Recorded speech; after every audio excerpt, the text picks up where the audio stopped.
Senhoras e senhores, aperte seus cintos, pois está decolando mais um episódio do Piloto Central. Ladies and gentlemen, fasten your seatbelts, because in order to the process, Gravando. take off.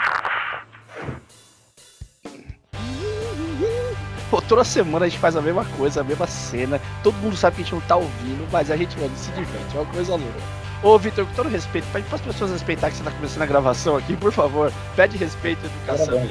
Ah, meu Deus! Aí, Bruno, Piloto Central na área! É, meu amigo, o mundo moderno nos permite gravar em diversos lugares. Estou aqui, eu em Bangkok, Bruno está ali em Londres e o Vitor na Praia Grande. Ah, meu Deus!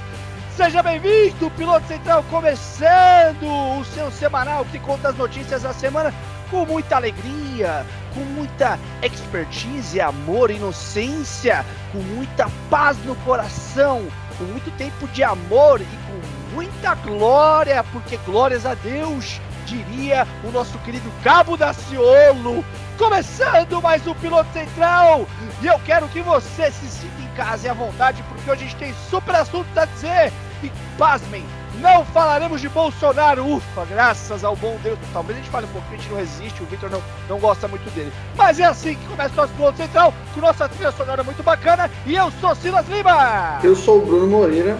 Eu sou o Vitor Hugo. Sobe a vinheta.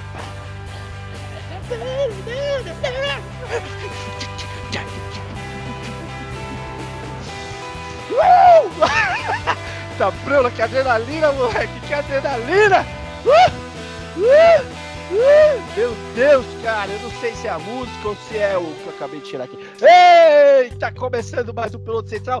Antes de mais nada, meu amigo, eu quero mandar 2 abraços especialíssimos. Eu quero mandar um abraço. Essa semana foi a semana que o querido Spotify nos mandou uma retrospectiva. Já começou aquele saudosismo, nos mostrando o que mais ouvimos durante o ano, né? Eu sou extremamente eclético, né? Há 6 anos seguidos, a mesma banda que eu mais ouço ali, rotineiramente, continuamente.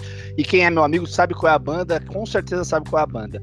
E aí a gente começou a descobrir que muita gente ouve o Piloto Central que a gente nem imaginava. Eu quero mandar um abraço especial para uma dessas pessoas. Eu fiquei muito feliz, até emociona falar, cara. Pô, alguém pode assumir aí, porque bate o cara, né? Pô, bom legal isso, cara. O Vitor não tem coração, o socialista é assim, ó, não tem coração. O Bruno e eu chegando. Eu queria mandar um abraço pro Gonzaguinha. Gonzaguinha é um apelido de um adolescente que eu conheço, então ele sabe quem ele é melhor reconhecê-lo assim. Se ele é adolescente, ele não sabe exatamente o que ele é ainda, ele está formando seu caráter. Ah, entendi. Mas ele sabe que o apelido dele é Gonzaguinha. E aí eu quero mandar um beijo, um abraço pra ele, porque foi muito legal saber que ele tá ouvindo pelo Central, que bacana, eu não imaginava, entendeu? Os adolescentes nos dão voz, entendeu? Gonzaguinha, beijunda, que é aquele beijo na nuca aqui, ó. Ah, ele sabe disso, ele sabe disso. Então um abraço pra ele e também mandar um abraço pro Guto. O Guto, que é o namorado da Letícia, que é, por coincidências da vida, essa coisa da minha irmã. Olha cara, como você conhecer sua irmã pelo Guto, o é cara, isso? acredita nisso? Minha irmã. Quando você conheceu a namorada do Guto, era sua irmã. Você, caraca, que coincidência. A vida é uma coisa muito maluca. Saca só, como a vida é maluca. Presta atenção, você que tá aí no YouTube. Eu tô com sede agora. Olha o que eu vou fazer, ó. Caramba. E a sede foi embora. Loucura, é as loucuras da vida. E acho que tem gente que dificulta a vida, né? A vida é essa coisa tão simples. Ai. Mas se a gente mandou um abraço pro Gonzaguinha, a gente manda um abraço pro Gonzagão, na verdade. Pro Gonçalves. Pro Dominguinhos, que é parceiro.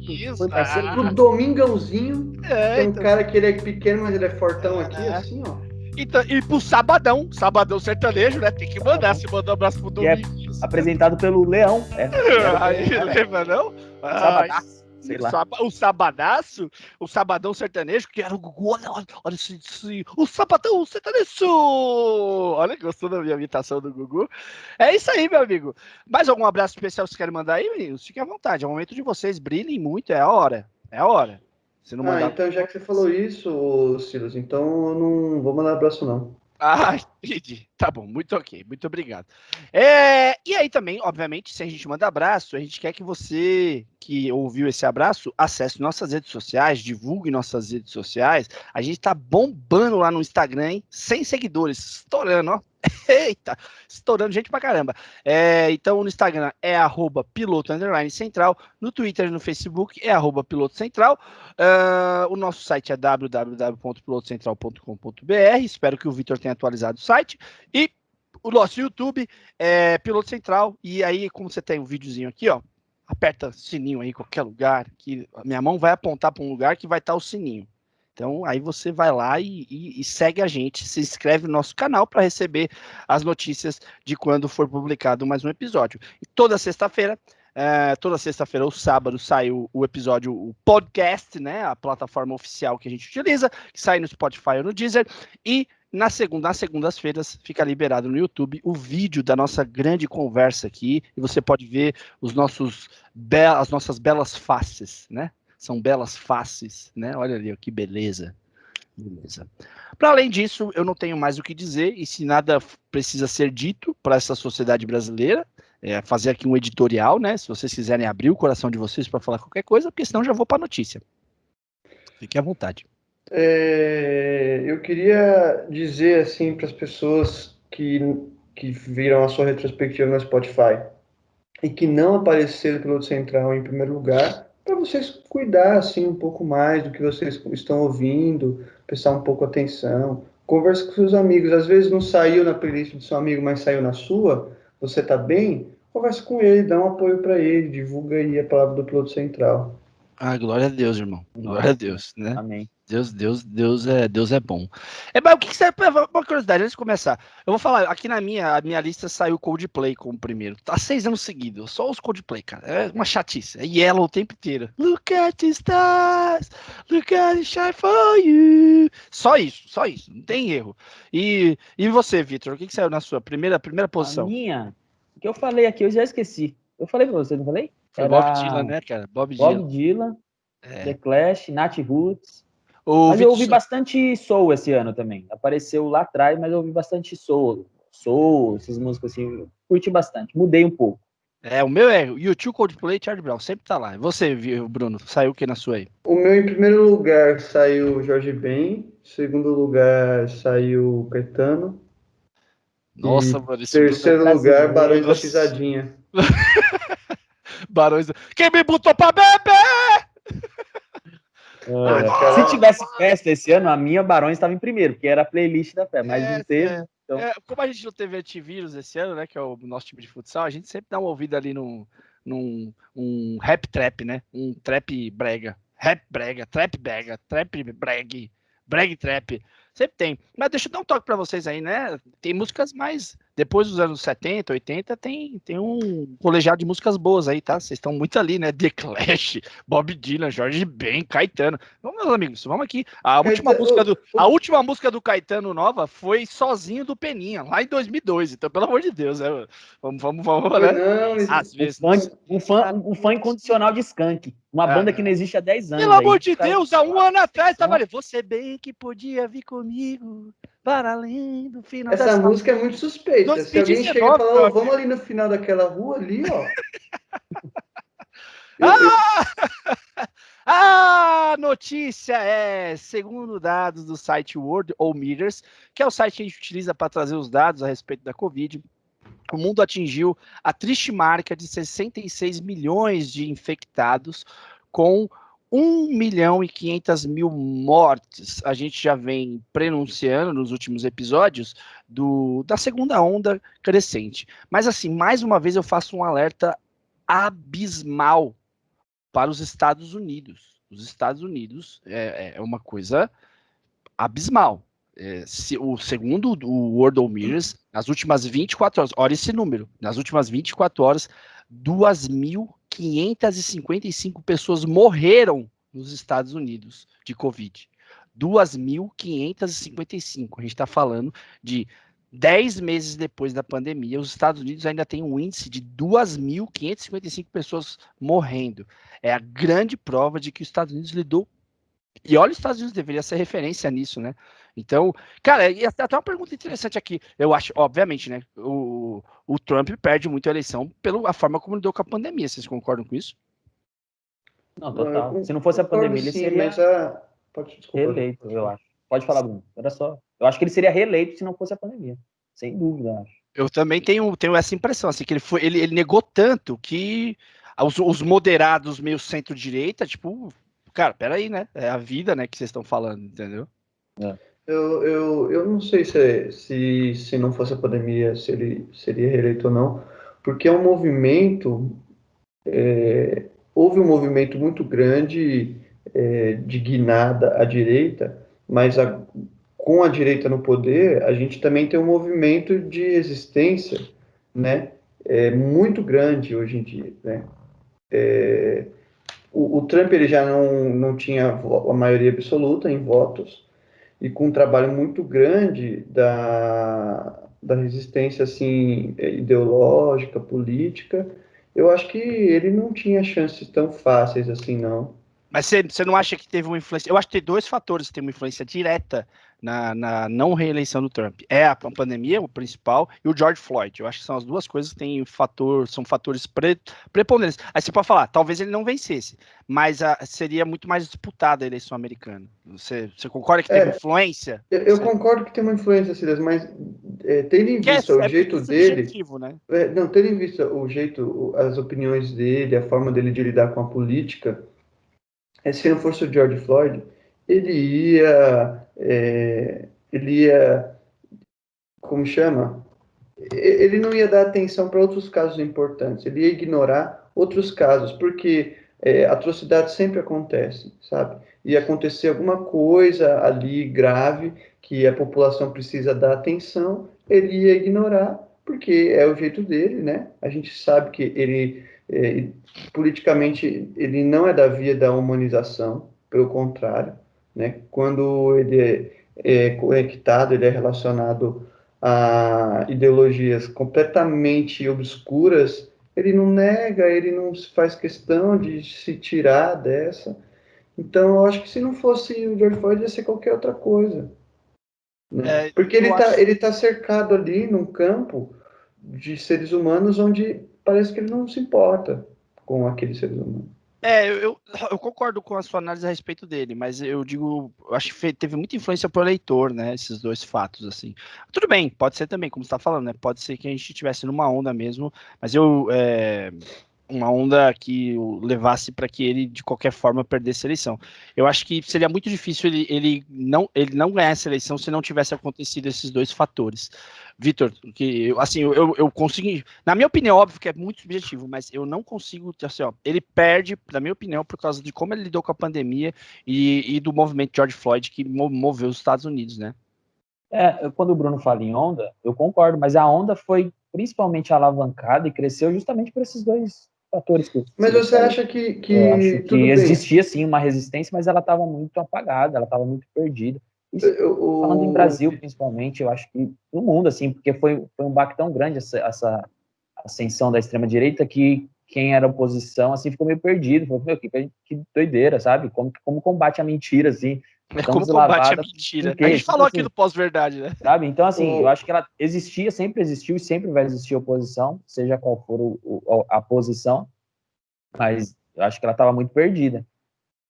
Daí, trazendo um pouco para o Brasil, a gente nem é um tema, mas, assim, ela meio que está se reorganizando agora, mas muito em cima dos erros brutais que essa extrema-direita comete.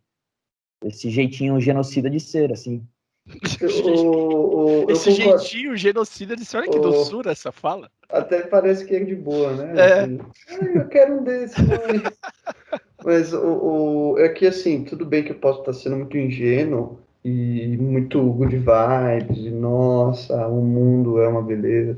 Mas é que eu acho que as tendências da democracia é você temperar a sociedade, temperar no sentido de achar a temperatura mais amena, né? Ela leva tudo para o meio, assim, para o meio termo. A democracia é uma máquina de levar as coisas para o meio termo. Se você desbalanceia, se você pega e tira ali os contrapesos dessa balança, mas você continua numa democracia, eu acho que a tendência é, vamos supor, você eleger um cara completamente desumano.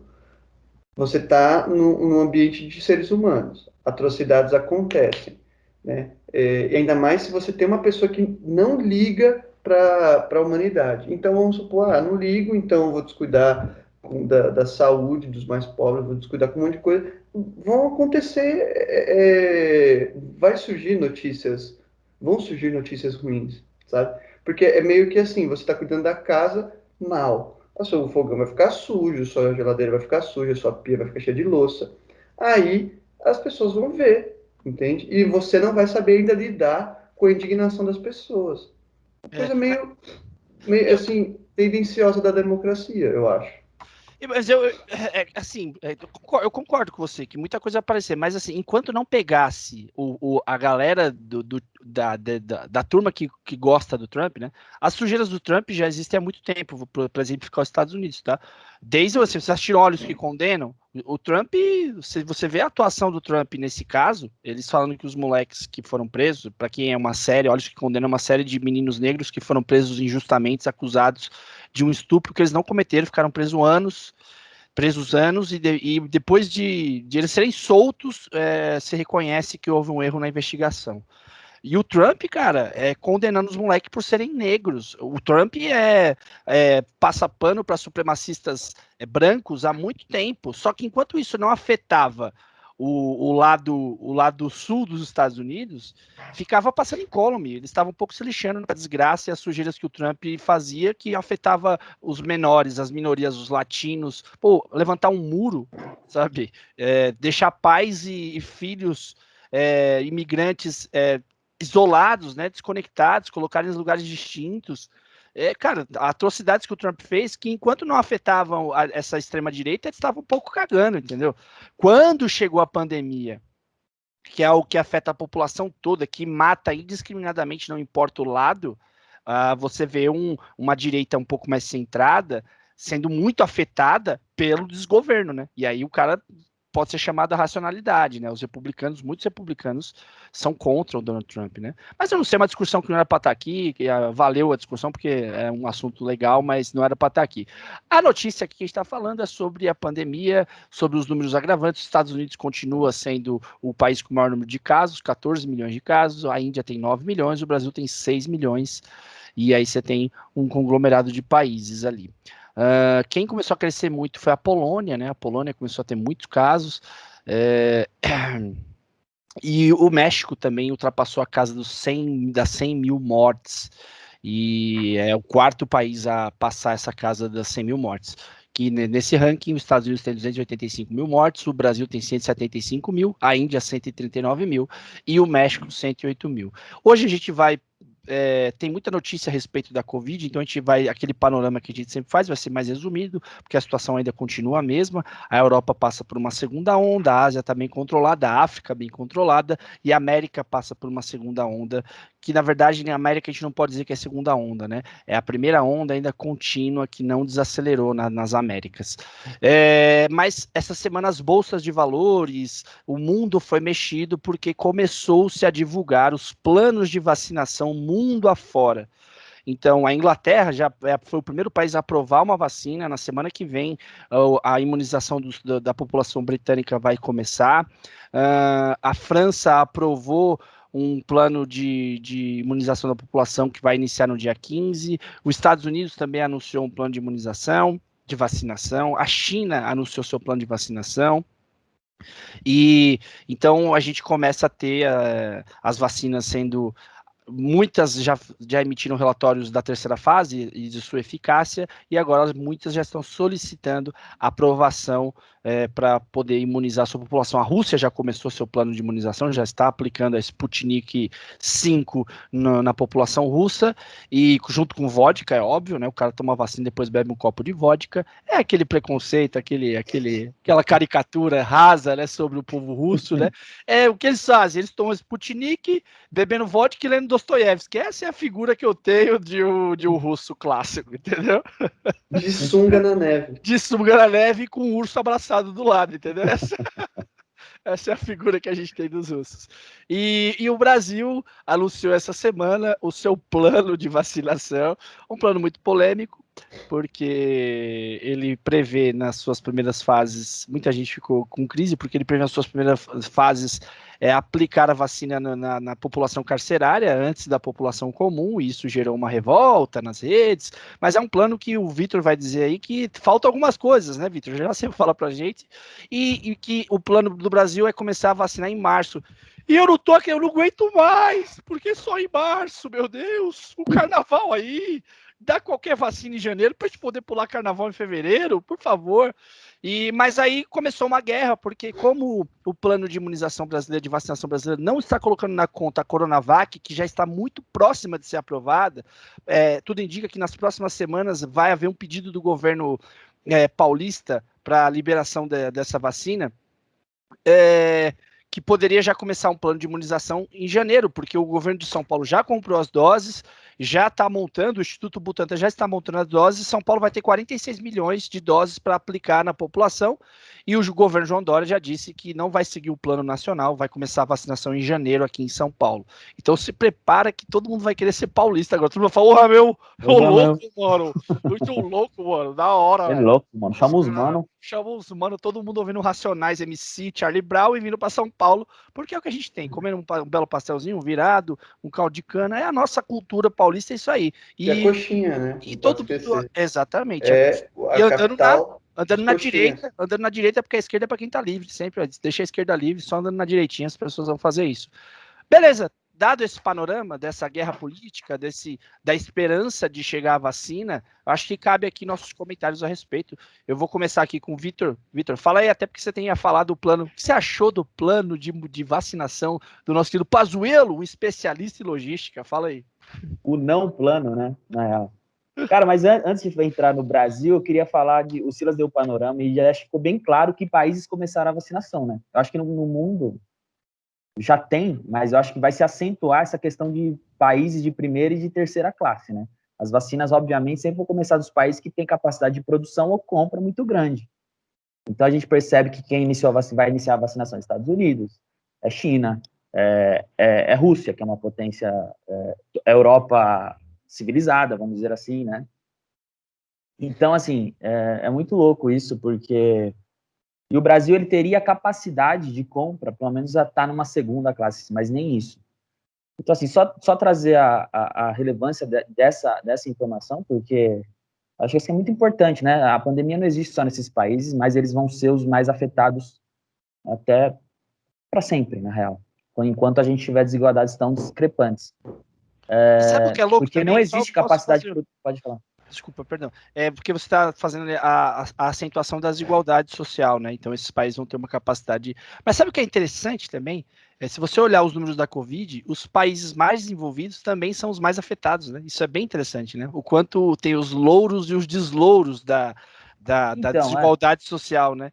Eu acho porque que daí são os entra países muito que, naquela... como é um vírus internacional, é o país que tem mais capacidade de viajar, as pessoas trafegarem. Muito louco isso, né? Eu acho que existe uma questão de escolhas políticas e de sistemas de produção, de formas de Estado. É inevitável a gente não comparar países que tiveram baixo número de casos, como China, Vietnã, Nova Zelândia, como eles lidaram com isso, e a gente não colocar em perspectiva que modelo social eles incluem em seus países. Eu acho que isso é inevitável. Cara, os Estados Unidos teve um número de mortes nessa semana maior do que a China, daí nos dados oficiais da China, o Silas acho que vai querer falar isso depois, na pandemia inteira. A gente não colocar isso em perspectiva, cara, que modelo social você está levando em conta, assim, quando você aplica, você está colocando a vida, de fato, à frente da grana? Uhum. Enfim, mas essas são discussões mais filosóficas aí que a gente talvez possa entrar.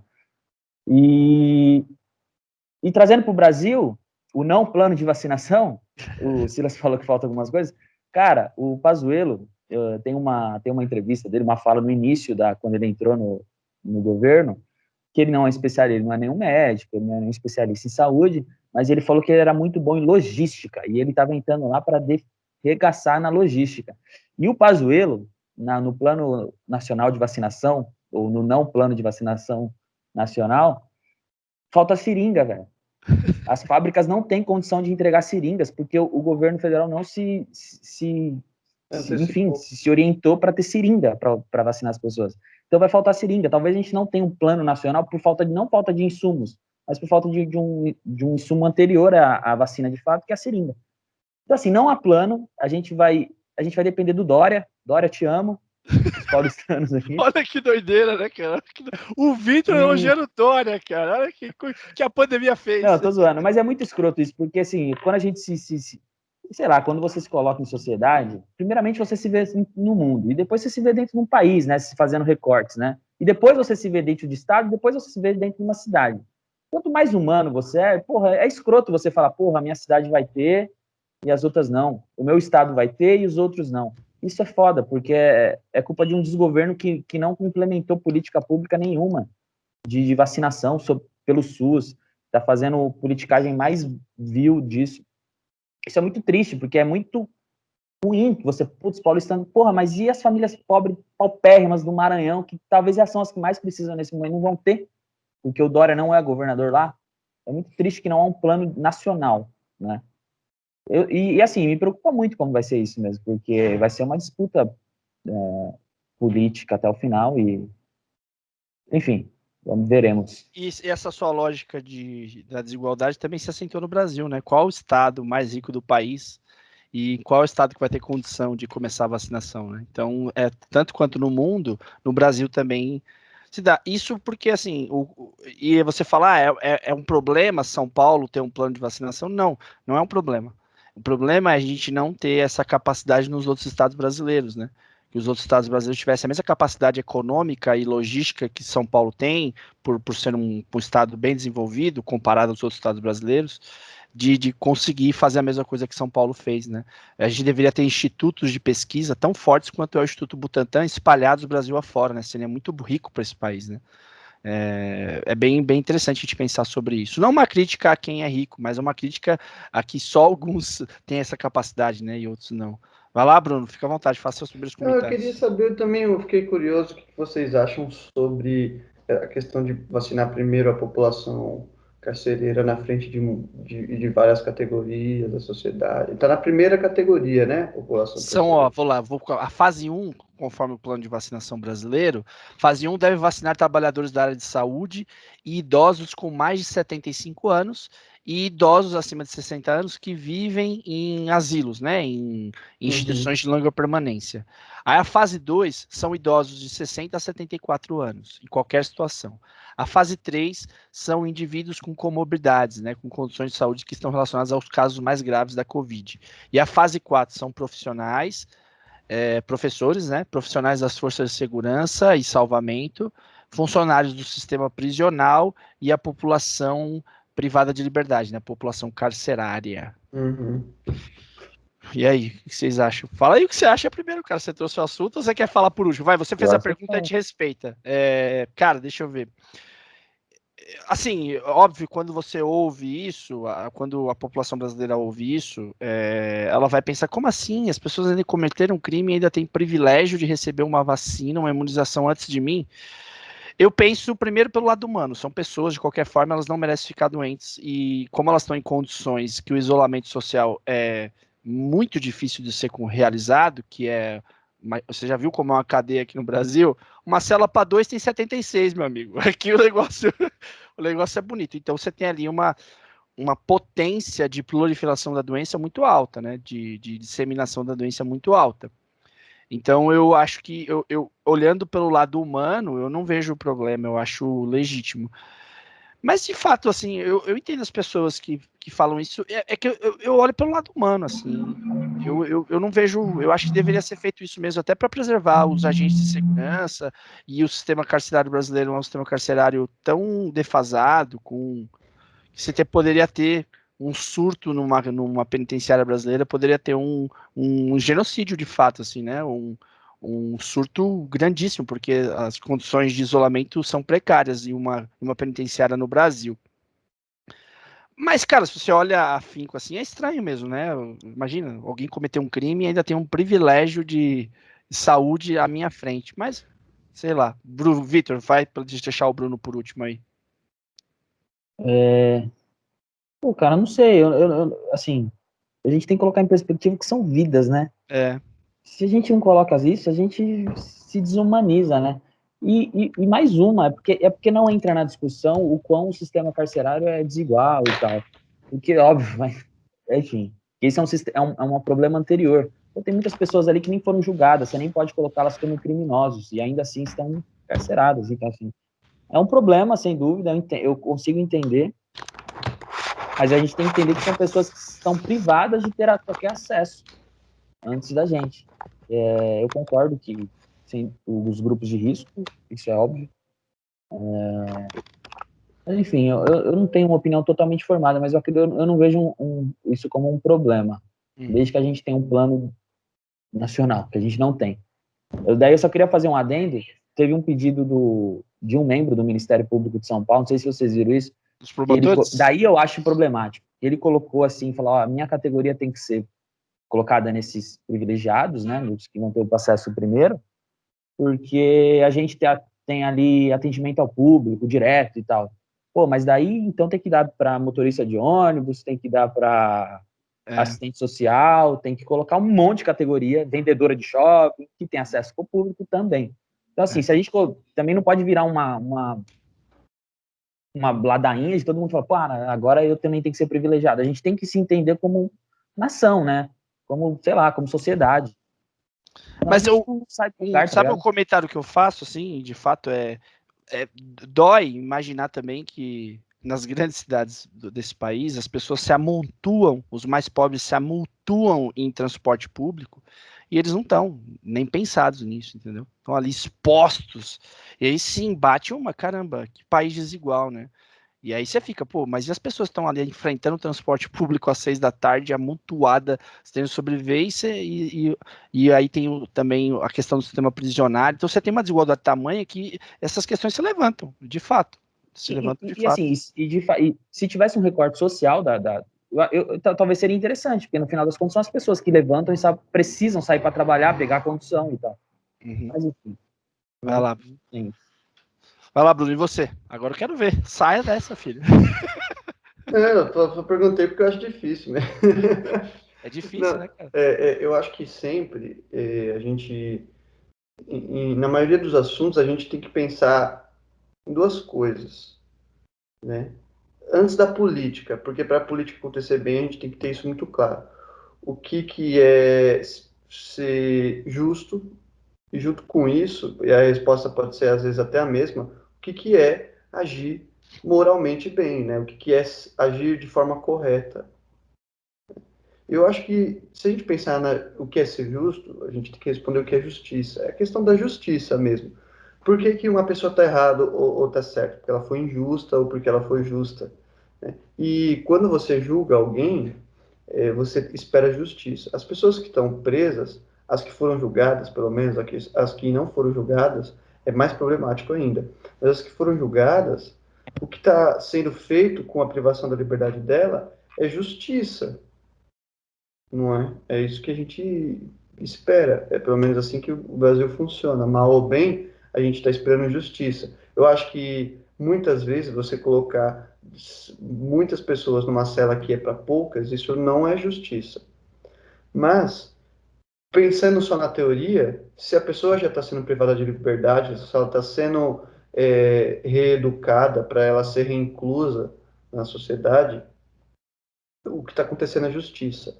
A gente privar ela de uma vacina, porque sendo que ela já não pode sair dali e ela está num lugar que tem muito contato social, eu acho que a gente já foge da justiça, porque a justiça seria, prender o cara, ele cometeu tal crime, vai ficar tanto tempo preso, vai chegar uma época que vai poder sair, vai ficar na casa dele, vai sei lá, vai usar uma tornozeleira, vai ser escoltado, enfim. Isso é justiça. Agora, a partir do momento que você falar para eles o pior, isso já não é mais justiça. Para eles, o justo. Para eles, a justiça. É isso que eu penso, né? Então, que a gente pode debater o que é justo para eles ou não? Pode. Eu acho completamente correto. Agora, você imaginar, eles cometeram um crime, eles erraram, para eles o pior, isso não é nada justo. nada, foge muito longe do que é justiça. E a gente tem que lutar pela justiça, porque se a gente erra, e, meu amigo, a gente erra, né? A justiça para a gente também, e a justiça justa, né? Não para nós o pior. Então, eu acho que é esse A minha medida forma. justa para todo mundo, né? Uhum, Sabe, mas assim, pensando, olha como é um dilema ético, pensando em fases, em priorização, você priorizar, é uma questão ética, não estou fazendo juízo de valor aqui, mas você priorizar carcerários em vez de pessoas que fazem serviços essenciais para a sociedade, por exemplo, motoboys, ou pessoas que trabalham em mercados, é um dilema aqui ético, não? Eu tenho que priorizar. Quem eu priorizo? É uma discussão interessante. uhum, Porque nesse plano, os carcerários estão vindo antes de pessoas que prestaram serviços essenciais durante toda a pandemia. Exemplos motoboys, exemplos motoristas de ônibus, exemplo os caixas de supermercado, que estão ali expostos diariamente e prestaram um uhum. serviço social extremamente relevante. Então, sem juízo de valor, essa decisão é uma decisão difícil, ética, porque você vai ter que priorizar. Você não tem vacina para todo mundo, você precisa de um plano de imunização. Não Uhum. é difícil? Sim, Silas, mas eu acho que se você pensar nas circunstâncias, tudo bem, o motoboy, ele tá ali, é um serviço essencial, motorista de ônibus, mas se você pensar nas circunstâncias que a população carcereira vive e que essas outras pessoas dos serviços essenciais vivem, eu acho que não é difícil você chegar à conclusão que é muito mais fácil o motoboy se proteger do que alguém que está numa prisão, Eu não entendeu? sei dizer isso, Bruno. Eu não sei dizer isso devido às nossas condições de infraestrutura, transporte público. Eu não sei dizer isso. Uhum. Eu confesso que não sei dizer. Mas eu tô entendendo o que você está dizendo. Não é, eu não sou contra, tá? Eu acho que é desumano pensar que eles não mereçam ser vacinados. Só tô Uhum. dizendo que nessas fases de ter que priorizar alguma parcela da sociedade, você entra num dilema difícil. Não te... Sim, mas é difícil não porque eles são carcereiros, é difícil Sim, porque é é difícil difícil por si só. de você elencar quem é que precisa primeiro, É, né? Não é, eles são carcereiros e eles são motoboys. Eles são carcereiros, mas eles já estão cumprindo a pena dele, já estão pagando, concordo com Só você. né? uma Eles não correção, só precisam para não pagar confundir. outro Eu acho que preço. carcereiro é o profissional, né? Isso, é o carcerário. É o carcerário. Como que chama? Eu não sei. É carcerário? Carcerário, é. É o Enfim, profissional mas que obrigado cuida por ali corrigir. de É segurança. isso mesmo. Eu acho que não é Para de... difícil porque eles cometeram um crime. Eu acho que eles já estão pagando e você esperar o pior para eles não é É certo. O desumano, certo sim, é sim, sim. esperar o justo. É difícil porque é difícil você pensar, não, eu vou colocar essa classe na frente daquela. Ah, não, mas essa daqui tem aquilo, essa daqui tem aquilo outro. Ah, não, então eu vou colocar primeiro quem é X e Y e quem é YZ vai ficar aí, é problemático. É difícil porque é difícil de escolher, É. né? Logisticamente faz mais sentido, né? Muito mais fácil você sabe onde estão os presos, né? Você sabe onde estão Uhum. os presos. É fácil descobrir onde eles estão, então é mais fácil de. Mas talvez um plano para as pessoas de baixa renda, pessoas que moram em condições sem saneamento básico, favelas, estados mais pobres, esse tipo de coisa, entendeu? Mas é muito difícil mesmo, concordo. A notícia é. Agora, na última semana de novembro, né? Saiu da última comissão legislativa do estado da Califórnia, ou seja, passou pela última camada de aprovação da Câmara Legislativa do estado da Califórnia, um projeto de lei que garante ao morador do estado da Califórnia que ele receba uma renda mensal, uma renda estatal. O governo irá pagar a todo cidadão da Califórnia, segundo esse projeto de lei, $1.000 por mês, um cheque de $1.000 mensais a todo cidadão da Califórnia. Obviamente a Califórnia ali é o Vale do Silício, né? O boom, é o point tecnológico do mundo, né? É o centro tecnológico do mundo.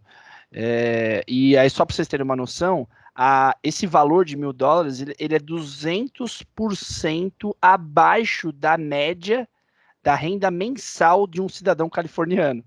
Então, só para você ver, olha como a Califórnia tá. Pra gente seria tipo, caralho, um $1.000 para puta mim, meu amigo, salário. comprar um PlayStation 5 amanhã, entendeu? É o que eu quero, entendeu? É, mas na Califórnia, mas o que se levantou? Esse plano é muito defendido por esse polo tecnológico do Vale do Silício, é muito defendido pelos investidores. O Mark Zuckerberg, que é o presidente do Facebook, o Bill Gates, o Elon Musk, que é o presidente da Tesla, eles são pessoas que defendem com unhas e dentes a ideia da renda básica universal. Ok, você está falando ali dos empreendedores, do mundo tecnológico, das pessoas que acreditam num capital aberto, ao mesmo passo que no campo socialista, no campo hoje social, que também acredita no mercado livre, mas com um Estado mais forte, há também uma defesa ferrenha da ideia da renda básica universal. Aqui no Brasil a gente tem um expoente claríssimo que é o Suplicy, né? Acho que há 20 a 30 anos o Suplicy defende a renda básica universal. Então a gente queria levantar essa discussão porque, pasmem, talvez seja uma das únicas coisas economicamente que liberais, neoliberais e socialistas, socialistas,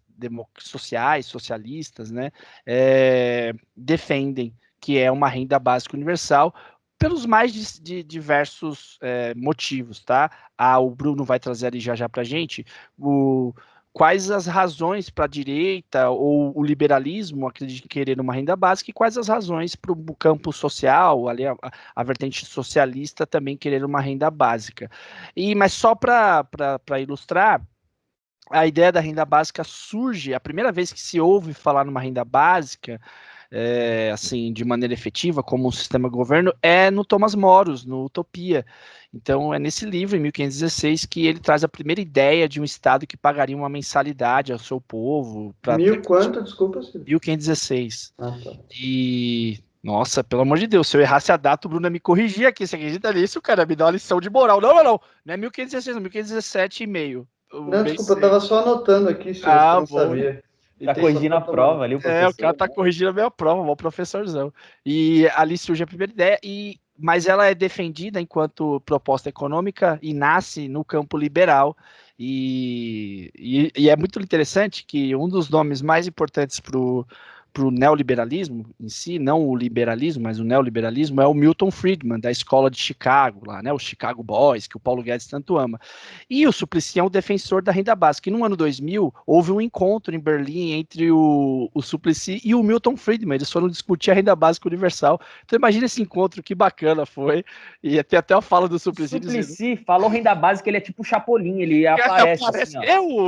Eu! E ele vem de vermelho ainda, né? Vem de vermelho. E é isso, essa é a discussão que a gente quer levantar sobre a renda básica, que é um trauma. Muita gente acha que a renda básica vai fazer o povo não trabalhar mais, vai mamar na teta do governo, né? Antes de passar a notícia, a Finlândia é o primeiro país que teve um plano estatal, né? O país todo, um plano, um experimento social que durante 2 anos separou uma parcela da população e deu a ela uma renda básica mensal. E a conclusão saiu um relatório nesse ano, em março desse ano, e o relatório final da Finlândia concluiu que, dentre as conclusões, as principais que a renda básica provocou um aumento no índice de emprego. Então, com um total de 6 dias a mais de trabalho durante o experimento, né? Então, durante os 2 anos de experimento, você teve um índice de emprego maior, as pessoas trabalharam mais. Então, é o inverso do que muita gente pensava, as pessoas vão trabalhar. E você teve um impacto positivo na saúde mental e na qualidade de vida dessas pessoas, porque, segundo os relatos delas, se sentiam mais autônomas para não trabalhar em lugares que elas não gostavam, porque elas não dependiam mais daquele salário só. Elas teriam um respiro para poder procurar coisas que fossem melhores para elas, que elas sentissem mais prazer em fazer.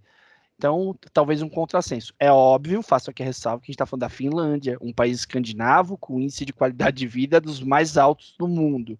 Mas é um experimento feito e talvez dê indícios de que talvez isso seja possível de algum modo e talvez seja bom, não seja ruim. É só pensar. Bruno, eu vou levar para você porque eu sei que você estudou muito isso e se você puder trazer para a gente um pouco desse panorama. Ri não, cara, eu sei que você estudou. E se você errar alguma data, você prepara. Vai ter que falar aqui, pra caralho. Tá ferrado. Putz, você viu isso, Vitor? Já levou que eu estudei. Mano, ele jogou para você a bomba e falou, se vira. Fala do A ao Zinco, tudo que tem para ser dito. O nosso ouvinte espera um detalhamento dessa questão. Nada menos que isso. Por favor, comece. Olha, como a gente pode ler lá no Wikipedia, né? Não, mas o que que eu conheço sobre isso, que não é muito, tá? É o básico, assim, uma coisa Nossa, como bem ele é simples. modesto, como ele é modesto. Mas, desculpe se eu usar, inclusive, termos extremamente técnicos aqui, mas é porque eu não conheço muito. Então, eu vou falar daqui da aprasia subjugal, tá? Bruno, Que eu vou está passar o PPT aqui na sua apresentação, pode ser? Pode Pode, ser. Você pra vai quem tá falar no... do Obrigado. Next? Não, mas a gente pode pensar em dois modelos de renda básica, porque de fato nasceu no campo liberal da direita, mas nasceu de uma forma específica, que você usar o mecanismo liberal para diminuir a pobreza. O que é o mecanismo liberal? O liberalismo ele luta para cada vez mais a gente diminuir os impostos, porque ele quer diminuir a máquina pública, não zerar, porque aí você tira o Estado e o Estado ele é necessário mesmo que de uma forma mínima para o liberalismo, né? Segundo o liberalismo.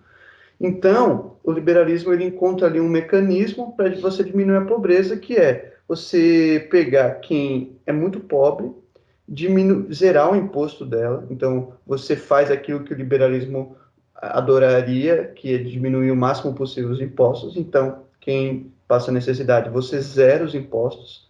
E mais que isso, você não só aqui seria o zero, você zerou os impostos e você chega a uma tributação negativa.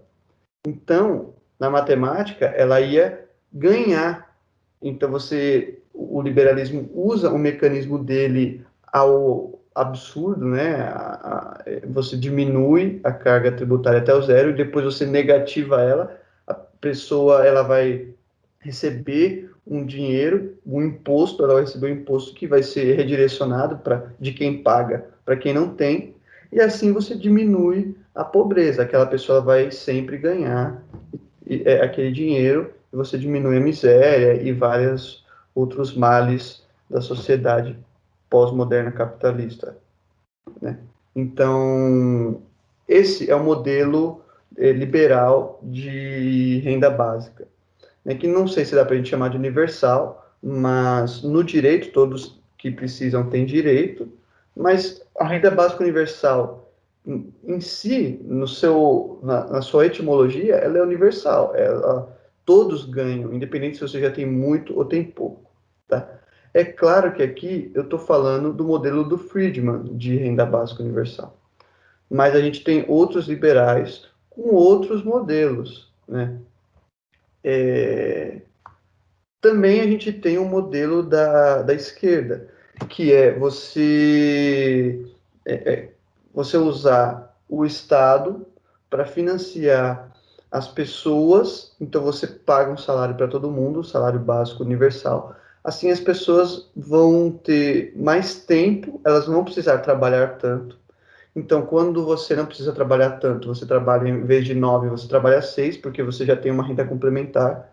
Você tem pessoas trabalhando um número menor de tempo, então sobra mais tempo para outras pessoas que não estão trabalhando trabalhar, entendeu? Então, uma carga horária de 12, você divide em 6, e então você cabe 2 pessoas ali trabalhando. Então, você aumenta o número de pessoas trabalhando, né? O desemprego iria diminuir. Ao mesmo tempo, isso segundo o André Gors, né, esse autorzinho aqui, ó, segundo o André Gors, com essa diminuição da carga horária de trabalho, sobra mais tempo para as pessoas cuidarem da casa, cuidarem de si, cuidarem da comunidade. Isso diminui muitos gastos de assistência social, né? Então, você não está diminuindo o poder do Estado, né? Você está usando o poder do Estado para que as pessoas tenham até uma certa liberdade, não dá para chamar isso de liberalismo, né? Pelo menos não de liberalismo econômico, mas elas têm liberdade para cuidar da própria comunidade, e isso diminui o gasto com saúde, outras assistências que o Estado teria que ter, né? São as próprias pessoas que vão fazer para si mesmas, né? Então, as pessoas cuidam da sua casa, elas podem se juntar na comunidade e cuidar ali do bairro, da região, enfim. Então, a atenção aqui está para o tempo em que a sociedade vai gastar com a sociedade, né? E com o aumento de número de trabalhadores, né? Você vai ter mais pessoas trabalhando e com isso você diminui a taxa de desemprego. Então, é como se você desse mais dinheiro para as pessoas para você gastar menos dinheiro com elas, sabe? Então, são acho que são os dois maiores expoentes. Mas tem muitos economistas brasileiros, inclusive, tem aquela professora que trabalha na Universidade de John Hopkins, como que ela chama? John Hopkins. Tem Ela uma... foi até no Roda Viva esses dias. Isso, essa mesma. Esqueci o nome dela agora, não sei se vocês lembrarem, vocês podem me dizer. Vou pegar aqui. Mas ela tem um projeto muito bacana de renda básica. Ela fala que isso é necessário atualmente, porque isso ajuda a regular muitas coisas. A renda básica, por exemplo, não é só um projeto de ajudar os mais pobres, mas é um projeto de regulação do trabalho, não por parte do fornecedor, mas por parte da demanda, por parte dos trabalhadores. Ao invés de você ficar criando leis para os trabalhadores, você pode diminuir todas essas leis, desburocratizar, e você dá poder de escolha para os trabalhadores. Olha, eu não vou aceitar esse trabalho porque você não está me oferecendo nada, eu não preciso de miséria nenhuma, eu já tenho a minha renda básica. Então você começa a regular o trabalho do ponto de vista do trabalhador, sabe? Ao invés de você ficar criando lei, você não pode ficar explorando o seu trabalhador aí só porque ele precisa desse dinheiro a todo custo. Então você regula e é uma forma de você regular o imposto também, né? Porque para você fazer isso, não adianta você continuar tributando o serviço, tributando os produtos. Você tem que começar a tributar a renda e a propriedade das pessoas. Porque não adianta você dar dinheiro para as pessoas, né, dar uma renda básica, mas você continuar com produtos muito caros e prestação de serviço muito cara, sabe? Isso vai continuar fomentando a desigualdade. Então, você teria que mudar a forma de regulação para fazer a renda básica acontecer. Então, é uma forma de você regular também a tributação, né?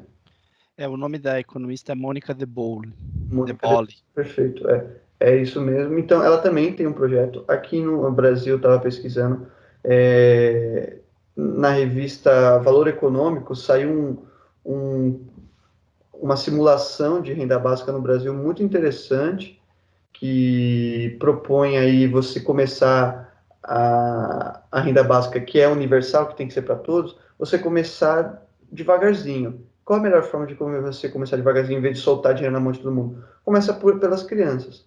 Você é criança, você tem direito a uma renda básica, e isso vai ajudar de forma indireta as pessoas mais pobres, porque a gente sabe que você tem o índice que as pessoas mais pobres têm mais filhos. E antes que muitas pessoas já pensem que você vai dar dinheiro para quem tem mais filho, as pessoas pobres vão querer fazer mais filho para ter mais dinheiro. Não é verdade, porque isso é quase um preconceito, porque a gente já sabe que quanto mais dinheiro a pessoa tem, menos filhos ela quer ter, né? É um gráfico automático. As pessoas que em 2005 começaram a ter uma potência econômica maior, né, ter um poder econômico maior, elas deixaram de ter tantos filhos. E quanto mais o poder aquisitivo da pessoa, quanto mais vai subindo, o índice de filho vai diminuindo, né? Então, se você consegue fazer alguma forma, você consegue algum método para tirar as pessoas da pobreza, essas pessoas vão ter menos filhos cada vez mais, né? Então, você começar pelas crianças é bom, porque você está ajudando ali quem precisa a começar a mudar a vida ali na base. E, de forma indireta, você vai ajudar mais os pobres do que os ricos. E no final das contas, tem um princípio liberal em tudo isso, que é aumentar o poder de compra das pessoas. Com poder de compra, você tem uma rotatividade maior do mercado. Com rotatividade maior do mercado, você cria mais riquezas na sociedade. Então tem um princípio econômico que paira entre todos os modelos, né, de renda básica universal, que é aumentar o poder de compra de todas as pessoas. Show. Vitor? Não, da hora, muito da hora o panorama que o Bruno trouxe. Eu vou tentar, baseado em, enfim, opiniões próprias, coisas que eu li, trazer para o mundo mais real. A gente trouxe aqui exemplos da, sei lá, de como isso funciona muito bem na Finlândia, como isso talvez funcione muito bem na Califórnia, que são países de uma realidade social totalmente diferente da nossa, né? No caso da Califórnia, um estado. Eu imagino aqui que a gente, nós aqui, seríamos tipo, ela funcionaria diferente para a gente do que para quem está numa extrema pobreza, numa condição sem saneamento básico, enfim, que não tem o essencial. Para a gente, nós seríamos os finlandeses do Brasil, assim, eu imagino. Para a gente, de fato, ela funcionaria muito próximo de como ela A funciona gente, lá. você quer dizer paulista? Nós aqui, não, nós três. Nós três? A gente não é nenhum multimilionário, mas a gente não tem necessidades básicas. A gente tem água encanada, a gente, sei lá, não tem necessidades de alimentação básica, a gente tem, enfim, a vida no lugar, vamos dizer assim. Então, para a gente funcionaria muito bem. Talvez eu teria menos estresse, garantindo o mínimo para eu viver no final do mês, eu não me sujeitaria a empregos ruins para mim, eu daria mais tempo para minha vida ativa, faria mais esporte, estudaria mais, porque não seria uma preocupação no fim do mês pagar minhas contas. Mas isso, a gente sabe muito bem, não é a realidade de muitos e muitos brasileiros. Né? A taxa de desemprego no Brasil hoje é maior de 13%. Então, ela não funcionaria igual ela funciona na Finlândia, na Califórnia, aqui. As pessoas usariam o dinheiro da renda básica para necessidades básicas. E a gente viu, principalmente no programa do Bolsa Família, que era uma falácia, aquilo que as pessoas iam, enfim, se tornarem vagabundos e tudo mais, porque eles teriam o mínimo ali. As pessoas elas realimentam o comércio e tudo mais. Agora, é bem verdade também que a gente acho que tem dois expoentes muito gritantes hoje em dia que são essenciais para manter essa taxa de desemprego nesse nível. Ou não nesse nível tão elevado, mas no nível alto. Um é o sistema financeiro, mercadológico. Tem uma entrevista do CEO do Itaú que ele fala que essa taxa de desemprego é interessante, porque no final das contas é para quem ele está oferecendo crédito, é em cima de quem ele está ganhando juros, é a gente que está desempregada, que tem que pedir crédito ao banco, senão não vai ter que pagar. Então ele se alimenta desse desemprego, de alguma forma a indústria se alimenta desse desemprego, ele tem a capacidade de sucatear as posições, ele fala, olha, é o que tem. Se não tem, você pode se juntar à fila dos 13 milhões de desempregados. Se você não quer esse emprego nessas condições que eu estou oferecendo, vai ter quem queira. Então, assim, há um mercado que se alimenta desse desemprego e há uma segunda colocação que a gente acha que está vivendo há algum tempo já e tende a viver exponencialmente durante o período, que é essa revolução tecnológica digital, onde cada vez mais postos que são colocados para pessoas vão ser desenvolvidos por máquinas. Isso é uma realidade. E como a gente vai lidar com isso, são escolhas sociais, estatais. Quando o Silas coloca, tipo, caras como Elon Musk, que, cara, quem pesquisar um pouco da biografia... O cara é um gênio, sem dúvida. Mas quem pesquisar um pouco da biografia dele vai perceber que ele não é uma pessoa preocupada com seres humanos. Então, acho que a gente tem que se fazer algumas perguntas, assim, quando se coloca em renda básica. Eu não sou contra, mas eu tenho alguns levantamentos que me instigam, assim, a pensar por que Elon Musk é a favor da renda básica. Veja, ele é dono da Tesla, que é uma das indústrias mais tecnológicas do mundo. Uma das empresas dele acabou de mandar um foguete junto com a NASA para o espaço. E ele se alimenta muito dessa evolução tecnológica. Ele é um cara da tecnologia. Então ele está nesses dois paradigmas. Ele muito provavelmente não vai gerar muitos empregos, porque ele está na base da tecnologia. Então, a única emprego que ele vai gerar é de mão de obra qualificada para desenvolver inteligência. Ele não vai contratar, muito provavelmente, mais muitos funcionários de chão de fábrica, assim, vamos dizer. E além de ser um cara do mercado. Então, por que ele defende a renda básica? Me parece, e daí é só uma hipótese, que no final das contas, a conta é assim, olha, vale mais a pena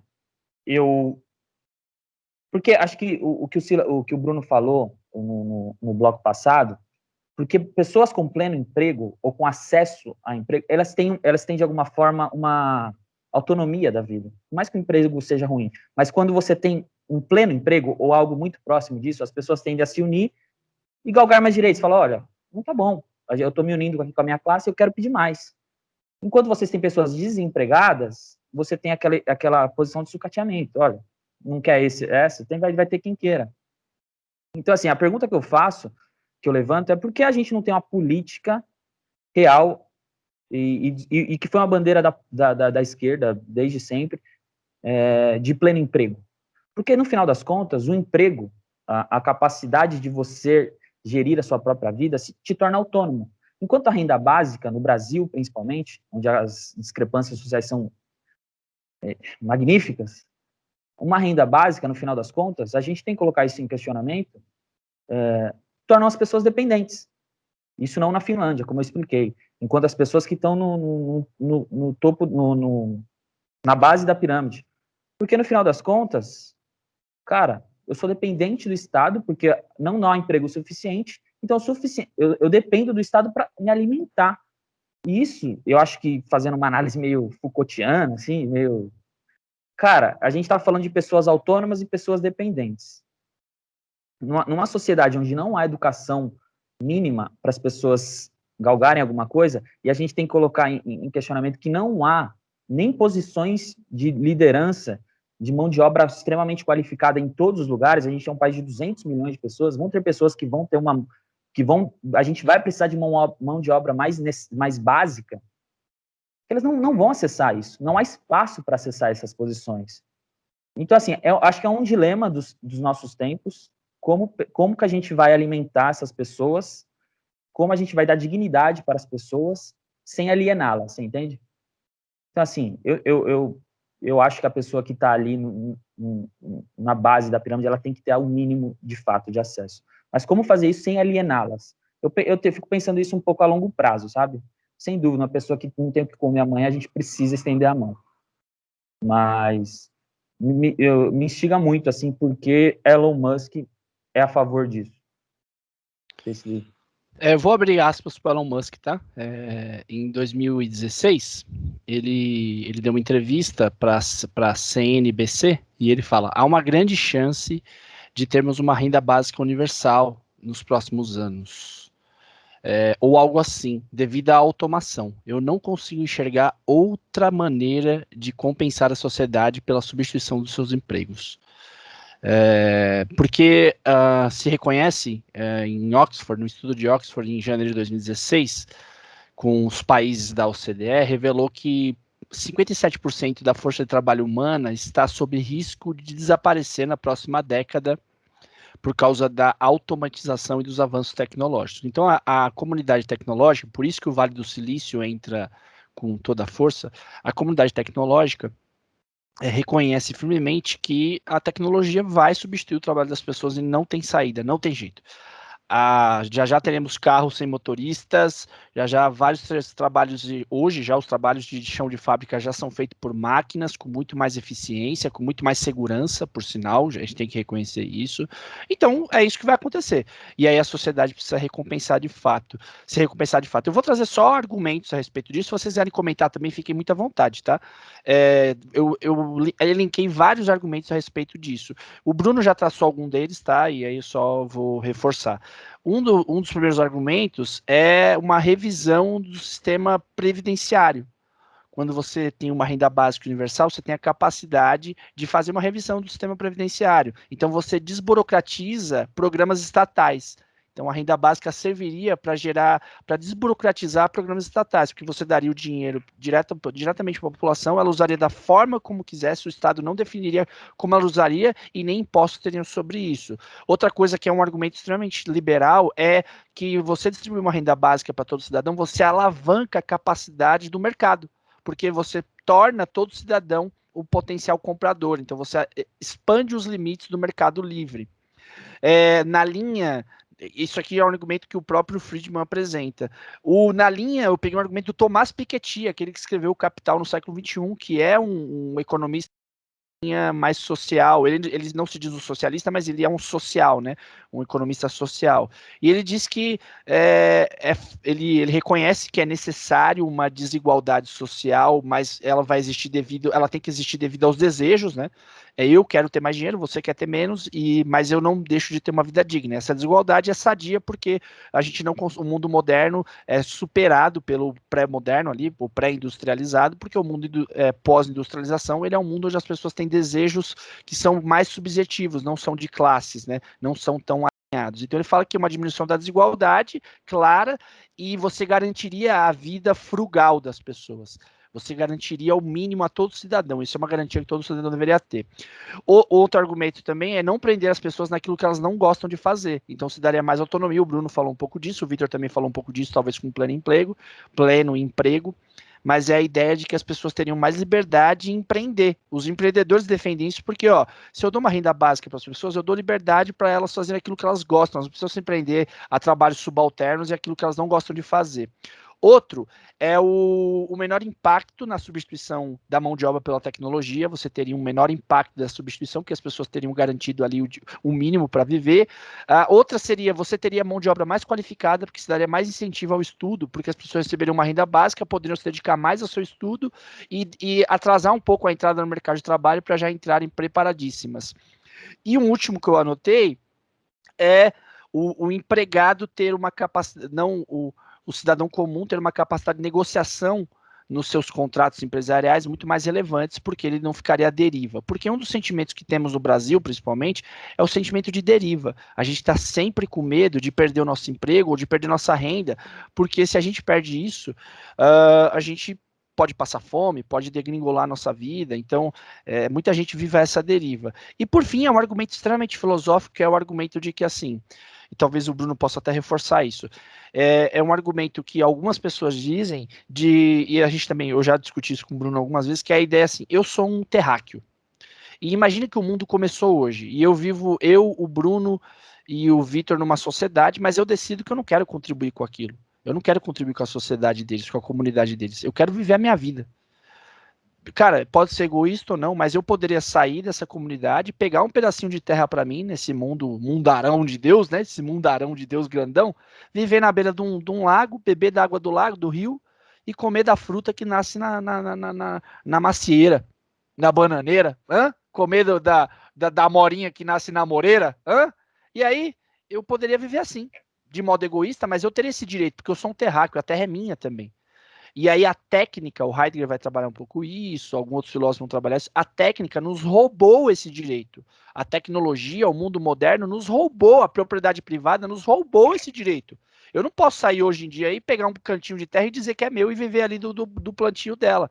Nos roubou, inclusive, a nossa conexão com a terra. Então, eu mereço, de algum modo, ter o mínimo para viver, porque eu sou um terráqueo. Então, eu tenho que ter o que comer, aonde viver e ter acesso a como cuidar da minha saúde. São pequenos exemplos, tá? É óbvio que a modernidade nos trouxe vários direitos. Eu tenho direito à informação, à educação, à segurança. São direitos básicos de uma sociedade. Até o estado de bem-estar social pensa muito nisso.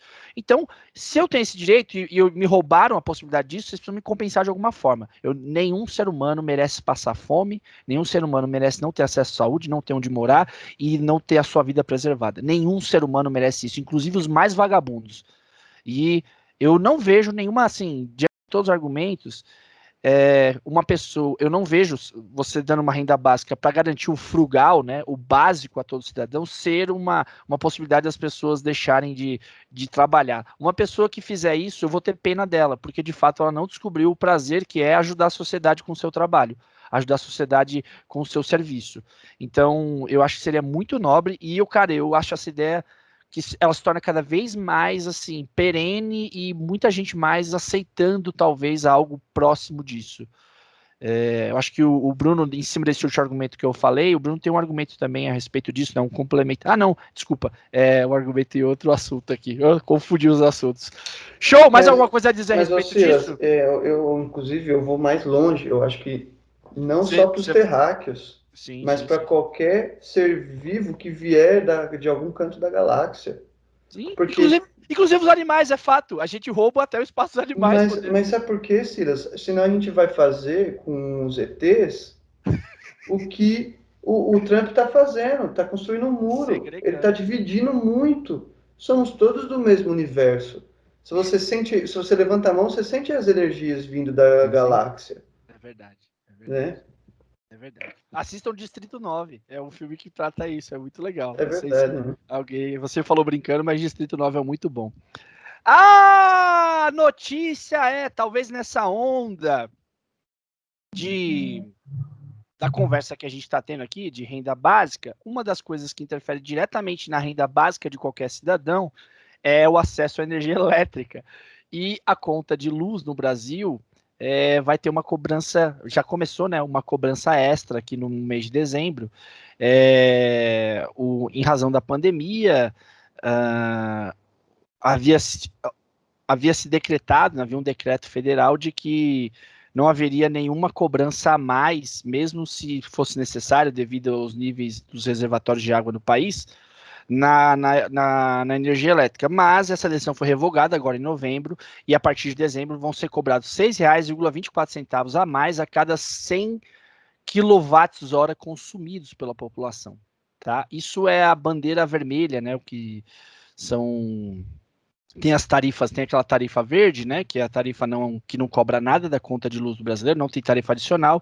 Na bandeira amarela, onde a gente começa a ter uma condição menos favorável dos reservatórios, há uma cobrança de R$ 1,34 por watts-hora, por 100 watts-hora, e a bandeira vermelha, quando a gente liga as térmicas, ou seja, as usinas térmicas para auxiliarem na produção de energia elétrica, então os reservatórios estão baixos, as hidrelétricas não estão dando conta de abastecer eletricamente o país. A gente começa a usar as térmicas, as usinas térmicas para auxiliar. Como as usinas térmicas são mais caras, elas produzem energia com mais custo, você precisa de uma cobrança adicional na tarifa para poder compensar o uso das térmicas para reabastecer a energia elétrica do país. E aí, nesse momento, a gente usa a bandeira vermelha para fazer uma cobrança adicional nas contas de luz, para poder equilibrar essa balança.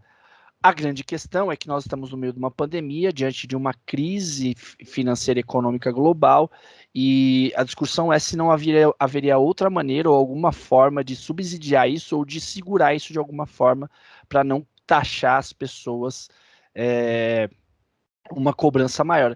Porque, obviamente, na minha conta de luz, R$ 6,24 a mais a cada 100 kWh, talvez não tenha tanto impacto para uma população de baixa renda, as classes de menor poder aquisitivo no Brasil. Então, eu acho que a gente levanta a discussão talvez nesse caminho. Acho que é muito claro aqui o porquê a gente está levantando, está indo para a taxa vermelha, é claro, né? Acho que deu para entender, porque a gente começou a usar as usinas térmicas para produzir energia, porque as usinas hidrelétricas não estão dando conta, porque o nível dos reservatórios no país está baixo, então a gente tem que taxar para equilibrar a balança, mas diante da pandemia nasce um dilema. O próprio presidente da ANAEL tem uma declaração dizendo que ele acharia que a primeira saída não fosse talvez taxar, fosse conscientizar a população desse aumento de custo para produzir energia elétrica e pedir uma economia. Se essa economia, se a conscientização da população não fosse suficiente, aí sim você faria uma taxação. O que vocês acham? E como eu comecei com o Bruno na outra, eu começo com o Vitor nessa. Vai lá, Vitor. Cara, primeiro você falou de conscientização. A gente está num desgoverno que não tem capacidade, ele não tem autoridade o suficiente para chegar num horário nobre em TV e falar para as pessoas, olhando no olho, e falar: gente, a gente tem que ser mais consciente. Vocês têm que olhar, usar menos água. Vocês estão ficando em casa. Imagina o Bolsonaro fazendo esse pronunciamento. E para vocês ser mais conscientes e equilibrados, hein? Não tem. É assim, a gente está numa situação onde isso é impossível. É impossível você ver. Qual aconteceu várias vezes. Eu não lembro, mas eu imagino que deve ter acontecido com o FHC, com o Lula, com a Dilma. Podia aparecer em horário nobre, mesmo com muita discordância, assim, mas chegar, gente, serenamente, falar: gente, vamos se conscientizar aí que tá pesado. Vamos se enxergar como povo e todo mundo se ajudar, porque tá foda. É impossível. Isso, se acontecer, o próximo piloto central aqui, após essa frase, eu faço pelado. Então, assim, então a gente tem um governo que não tem autoridade para fazer isso. Campanha, hein?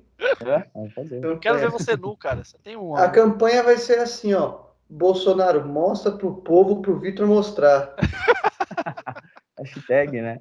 Ai, ai. Cara, e o outro ponto que eu acho que é inevitável é que a gente não tem uma. Que o Silas já tinha falado antes, a gente não tem uma tarifa crescente, né? A gente tem uma tarifa de água igual, como se todo mundo. Aquela máxima do Marx, cada um com as suas necessidades, ela não existe no mundo capitalista. Todo mundo é igual e todo mundo paga igual. Então, assim, então a gente tem pessoas onde isso é muito mais assertivo, né? Porque se cresce 10% para o meu salário é uma coisa. Se cresce 10% para o, sei lá, para o Bill Gates é uma coisa. Se cresce 10% para uma pessoa que não tem saneamento básico e ainda você tem que cobrar a água dela, é outra coisa. 10% para mim é uma coisa, 10% para uma pessoa que tem muito pouco é muito mais. É aquela questão de como a gente taxa, né? A gente taxa a produção, aliás, a gente não taxa a produção, a gente taxa o consumo, o que também é um problema, a gente taxa a água, que é um bem, é um insumo universal e deveria ser básico. Enfim, eu acho que isso levanta discussões muito maiores do que meramente falar assim, a gente está consumindo muita água porque a gente está num momento de exceção. Acho que isso levanta, no Congresso se pautou um pouco antes da pandemia, eu confesso que eu não sei como se deu essa discussão depois disso, acho que paralisou, de privatizar diversas áreas de tratamento de água. Então, a gente está falando de um bem universal ser privatizado. Então, assim, eu acho que isso levanta debates muito maiores do que meramente falar, ó, tá usando muito, segura a onda aí. Enfim, é muito maior do que isso, eu imagino. Sabe o que eu Vocês acho? querem entrar nisso? Uma ponderação. Entrando nessa linha, eu vou mandar para o Bruno. Imagina que a gente vai taxar da mesma forma os brasileiros de São Paulo e os brasileiros do Amapá, que ficaram 20 dias sem luz no estado todo. E eles vão ser taxados da mesma forma como nós seremos taxados, sendo que eles tiveram um déficit aí gigantesco. Então, a minha crítica também vai nessa onda, assim, cara, tudo bem, talvez, eu acho que o primeiro caminho talvez fosse a conscientização, mas tivesse que taxar que a gente tivesse uma trava que preservasse ou que cobrasse menos das pessoas com menor renda. Vai lá, Bruno, fica à vontade. Só um adendo, que aqui no Brasil a gente tem alguns projetos, na verdade tem até algumas leis que você consegue fazer o pedido de isenção de conta de luz e água, né? Se você tem o cadastro único lá, que eles chamam de CAD único, né? Ou se você tiver uma certa renda, até até tantos salários por pessoa, até tantos salários mínimos por pessoa, você pode pedir isenção, não sei como funciona, nunca fiz isso, né? Mas até tem... Nossa, falou ricaço aí, mó ricaço, nunca precisei. Nossa, hein? Nunca. Mas Não tô no falando CAD em único. ricaço, eu acho Não que sou o número do eu não cadastro. consigo nem argumentar sobre o aumento da luz, né, com a razão. Porque eu tô sentindo na pele, meu amigo. Eu dormia com o ventilador ligado. Chegou a conta de luz esse mês. Falei, nossa senhora. Que ventilador é esse, mano? Pelo amor de Deus. Não, mas faz uma diferença, Sila. Dorme com o ventilador. São 8 horas, 6 a 8 horas com o ventilador ligado. Vai aumentar 1,25 da sua conta. Vai ser Não, isso. não é. Nossa, que o cara ele nem liga por quanto ele paga de conta de luz, né? Mas para mim Ele faz paga. diferença, Silas. Ele manda a secretária pagar. Então paga pra mim. Paga pra mim. Para mim faz diferença. É um dinheirinho a mais aí que bate forte aqui, entendeu? Eu só tô ligando a luz quando fica um breu. Antes, dava 6 horas da tarde, a luz abaixava aqui em casa, já acendia a luz da sala. Agora, eu espero dar umas 9 horas da noite, quando eu falo, meu Deus, cadê o interruptor? Como é que tá cagando no escuro, velho? À noite, tomar banho no escuro, tomar à banho noite frio. eu vou no banheiro, eu não acendo a luz, não. Eu falo, já tô com o olho meio cerrado. Não Assistir a acendo TV desligada. Nem lavar a mão também, pra não gastar água. Aqui, eu e a minha namorada, a gente nem assiste mais TV, fica no fantoche só. A gente vai revezando. Vai lá você, boa noite. Hoje no Jornal... A gente pegou uma caixa de papelão e fica lá atrás. Ai, caramba. Boa noite. Ela é uma vez de cada, né? É, a gente vai lá. Ela. Entendeu? Novela, pô, gostava tanto de assistir Big Brother. A gente já tá até discutindo mais pra não precisar assistir Big Brother, sabe? Aqui em casa. Cara, então Agora é a Fazenda. eu Não, refaço não, o meu argumento. qual que é agora que tá tendo? É Fazenda, é Fazenda. É Agora a Fazenda. É, Jojo Todinho, cara. Não, eu refaço o meu argumento, porque de fato tem programas, talvez eles precisam ser mais disseminados, né, esses programas, Uhum. e talvez a gente também se desburocratizar um pouco eles, e ter um plano de fato de progressão, né, de cobranças conforme a renda. Eu acho que isso é bem interessante, eu acho que isso é muito moderno, né? E quando o Vitor fala que isso é próprio do capitalismo, não, há capitalismos que pensam isso, né? Que pensam essa progressão de taxas. É que o capitalismo brasileiro, de fato, Não, em São Paulo tem, por exemplo, o IPTU é progressivo. mediante a renda, né? Então, IPTU é medidas mais inteligentes, né, nesse sentido. Meu E de fato, apartamento é tão pequeno que nem paga IPTU. Eu falo, nossa, mora aí nesse cubículo aí. mano, na boa, vou cobrar de você o quê? Nossa, Vamos morar. meu Deus. Mas é pensar isso, e eu acho também o plano de conscientização, né? Porque em última análise também tem a ver com preservação de meio ambiente, consumo consciente.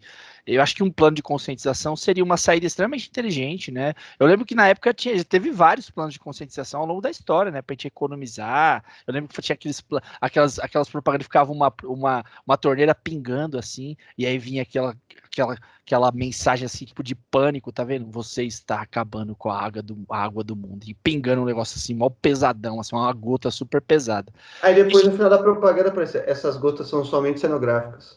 Porque senão eles iam estar gastando água para fazer o comercial, pelo amor de Deus. Isso aí. A gente teve vários planos de ensinar as pessoas a não usarem mangueira para limpar seus Não, quintais, usar áudio, entendeu? Eu acho que se vocês passaram por isso, você passava assim numa pessoa, você viu uma pessoa lavando o carro, ele era um criminoso. Tava bom. Muito tempo atrás, só passou. Ô, seu filho, desliga essa porra, filha da puta! Era tudo tenso, velho. Você sabe que teve gente que o funcionário de prédio que foi obrigado a lavar a calçada, eles apanharam. Aí o prédio teve que colocar uma placa enorme, água da chuva. Porque a gente teve uma crise hídrica aqui, faz 4, 3 anos em São Paulo, que foi gravíssima, gravíssima. São Paulo teve que buscar água de reservatórios fora do estado, porque a situação estava caótica. Talvez fosse nesse caminho a gente pensar numa questão de conscientização, mas eu compreendo que se tem um custo maior, talvez deva haver em algum momento uma taxação para a gente manter um equilíbrio, um reabastecimento, mas pensando filosoficamente, né? Lembra que a gente acabou de falar que todo terráqueo teria direito a beber água, porque ele é terráqueo, quem me tira água do rio, entendeu? É que a gente criou um sistema que distribui água aos 4 cantos, eu posso viver longe do rio agora e ainda assim ter uma água potável, limpinha, na minha torneira, e é um serviço que custa, e aí eu não acho injusto o pagamento desse serviço, não, acho legítimo, mas que ele seja equilibrado, progressivo, mediante as capacidades das pessoas, porque eu penso em Estado como, tem uma ideia que é até um pouco liberal social, né, das mais modernas, que é o Estado serve aqui. Se a gente tem um mercado livre que vai privilegiar as pessoas que têm maior capacidade produtiva, as pessoas mais ricas, o Estado deve ser o contrabalanço disso. Então ele deve pensar em políticas públicas que equilibrem sempre a balança. Ele deve ser, o John Rawls, eu já disse aqui, Justiça Social é o livro do John Rawls que fala sobre isso, e ele entende o Estado como um equilíbrio da balança. O mercado deve ser livre, é a melhor forma de produzir riqueza, ele defende isso, mas o Estado deve ser o defensor, porque o mercado livre, ao mesmo passo que produz riqueza, produz igualdade social. Então o Estado intervém como protetor dos mais pobres, das pessoas mais necessitadas.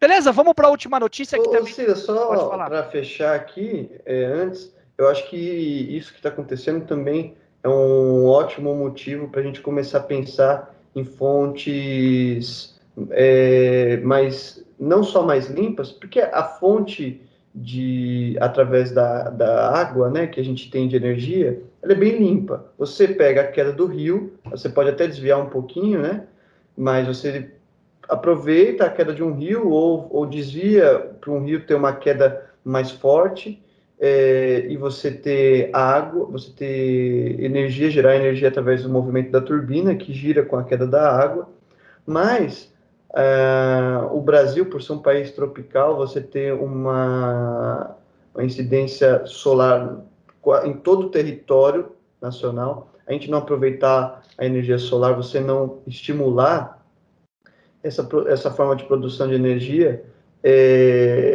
ela também pode ser uma solução pouco vista, né? Onde a gente dá pouca atenção para esse tipo de solução. Energia eólica, né, também, né? A energia eólica, ela não é tão fácil quanto a energia solar, porque você precisa de uma força X de vento. Você precisa alguém assoprando ali o tempo inteiro, haja Precisa pulmão, de né, muito bicho? espaço, né? Haja Porque pulmão. qualquer coisa põe barro, vento, você então, e você mata muitos pássaros assim, né, Silas? É verdade, é fato. Eu tive a oportunidade de passar pelo campo eólico lá de Garanhuns, sabe?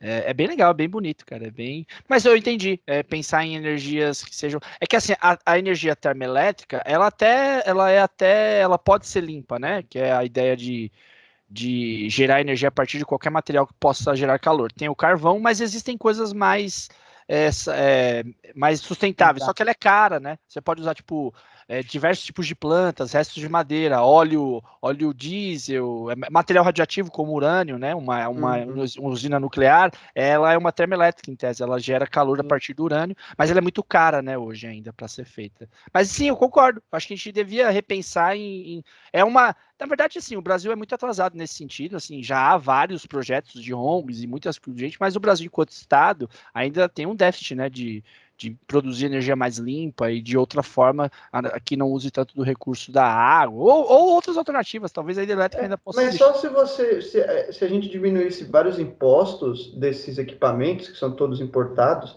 e é muito caro, inclusive tem imposto, se você quer usar esse tipo de energia, o Estado te cobra um imposto porque você está usando um tipo de energia que não é comum.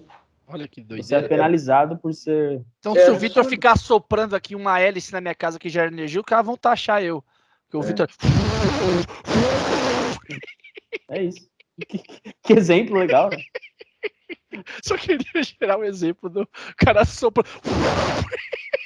Imagina a cena do cara soprando pra gerar energia pra casa, pra assistir TV. Haja pulmão, bicho, o cara da TV. O Bruno faria isso, a Melina assistindo TV e ele lá. O Bruno tá vendo. Ai, que diversão, me diverti sozinho agora, gente. A notícia o presidente da Caixa Econômica Federal, Pedro Guimarães, se assustou essa semana, gente. Ele ficou embasbacado, ele ficou assustante, impressionante com uma realidade que ele desconhecia do Brasil. Ele não sabia de uma coisa assim que eu também tô assustado. Olha, eu vou abrir aspas para o presidente da Caixa Econômica Federal. Abre aspas. Há 3 semanas nós visitamos alguns lixões e o que a gente viu é algo que eu nunca tinha pensado que existisse. Nós estamos falando de 2020, tá?